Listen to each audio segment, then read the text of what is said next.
I'm here with Jamie Arbuckle from New Zealand First. Jamie, first, what brings you down here to Hawke's Bay? Yeah, we're doing a national tour, so we've kicked that off. I've kicked my ones off in Blenheim and Nelson last week, and today was Napier. Looking forward to also getting to Christchurch, Dunedin and Timaru, and the rest of the team are up at the top of the North Island. Yeah. So what sort of things were covered and discussed here at the public meeting today? Yeah, so basically it's our first 6 months, how we're tracking as a party, some of the changes that we've been able to implement in that first 6 months. It's really important to get back to our constituents who put us into Parliament, touch base with them to see what the issues are on the ground. New Zealand First is a grassroots party, so getting back today and just hearing some concerns, but also relaying the many things that happen in Parliament in such a quick period of time, and being a new MP, how fast time goes as well. So 6 months has flown by, but it's also a number of policy wins we've had as a party. Part of your responsibilities is in tourism. Here in Hawke's Bay, the tourism is largely funded by regional council, and they're looking to wind that down just with cost pressures. Do you have any other thoughts on, I guess, other funding models or the importance of having a regionally focused tourism advocate or operation? Yeah, I come from because I'm also a Marlborough District Councillor, so this issue is a live issue in Marlborough, and how you actually fund your tourism office is really, it's always a contentious issue. Kind of strangely here, it's the way it's paid is through the regional council, what is quite different. My understanding is there's discussions with the wider councils here, the territorial authorities, and maybe that's a better way going forward. So I'd say people interested in the conversation, talk to your local councillors, talk to the council and make submissions. There is alternatives. Obviously you can always look at a lot of different models, whether every ratepayer should be paying a similar amount for tourism in your region. There is probably the view that some people want to pay zero, but it's such an important part of Hawke's Bay, Napier, so an important part of the New Zealand economy is tourism. I'd just say take a really long and depth view of it. It's not about something 6 months or a year's time. You might save some money in the short term, but look at the long-term implications of taking funding away. Have you managed to have a chat with the local Hawke's Bay tourism guys here? Yeah, I have, and just had a quick meeting before today's stand-up here, and it was, again, just finding out those different options. I understand it's early days in that consultation. I think just the one thing I would personally stress is don't throw the baby out with the bathwater.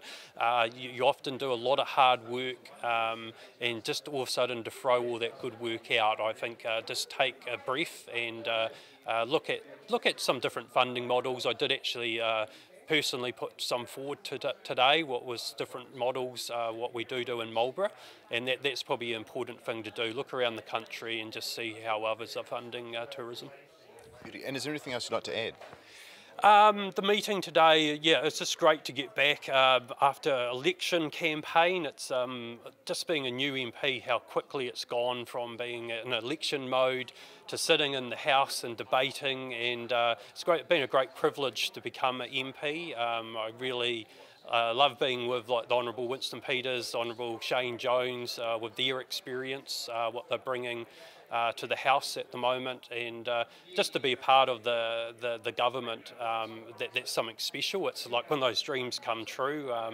I've always wondered what it would be like sitting in the House and debating, and I've had that opportunity come true. But I firmly believe the policies, the government, and very much the New Zealand First manifesto, things that people voted us in on, we are implementing them. So I just say to people, get in behind New Zealand First, keep supporting us, common sense, and that's, you can't stress that it's so much. In today's society, we're lacking common sense. New Zealand First Party is that party to bring you common sense in Parliament. Jamie Arbuckle, appreciate your time, and hope to see you again soon in the region. Definitely. Thank you very much. Standing here with Andy Foster from New Zealand First. Firstly, welcome to the region. Thank you very much, Ben. Always good to be here. What brings you to Hawke's Bay and Napier here today? Well, look, the key thing for us is that we are wanting to make sure that New Zealand First gets out and about the country. We're talking to people, but even more importantly, we're listening to people. We're understanding what the issues are. So I regard myself as a List MP, as an MP at a constituency that starts in North Cape and ends in the Bluff. So, at Stewart Island actually. It's about getting out and connecting with people. And what were some of the issues that were covered here today? Oh, look, it's quite a wide range of issues. We had everything from sort of the economy, infrastructure, issues around COVID, education, really broad health issues. So really broad cross-section. That's what you normally get. And that's, of course, the thing is, government deals with so many different aspects of our lives. Not surprisingly, those sort of range of issues come up in a meeting like this. One of the things that was raised was the idea of council rates and just how high they are. That's obviously more pronounced here in Hawke's Bay due to the cyclone.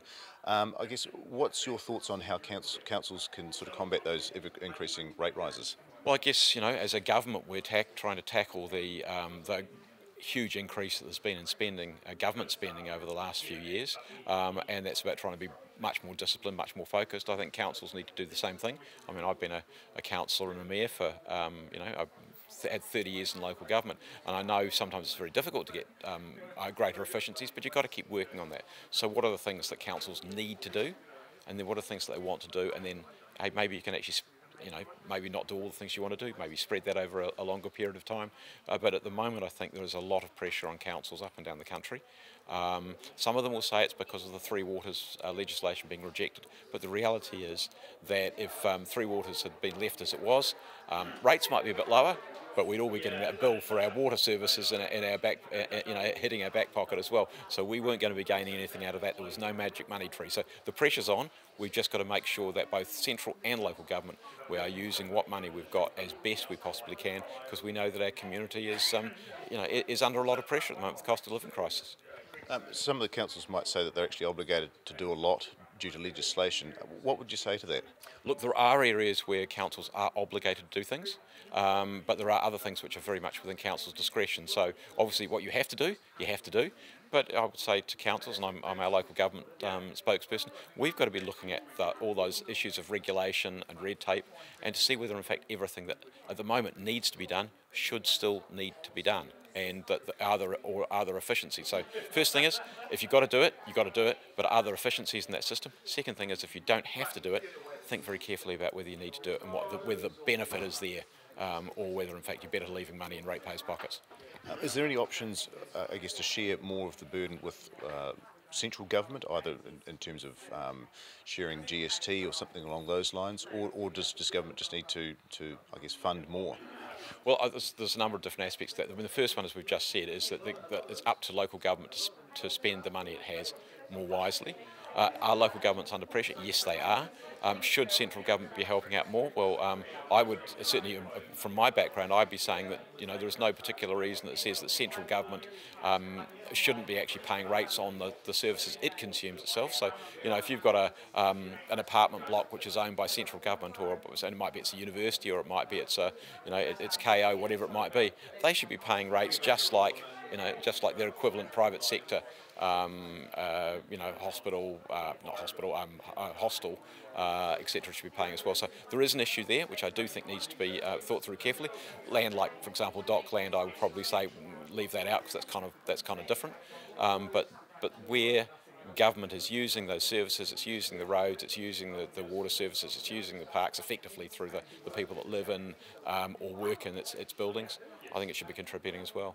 It just occurs to me, is amalgamation a potential outlet, I guess, for councils that are struggling?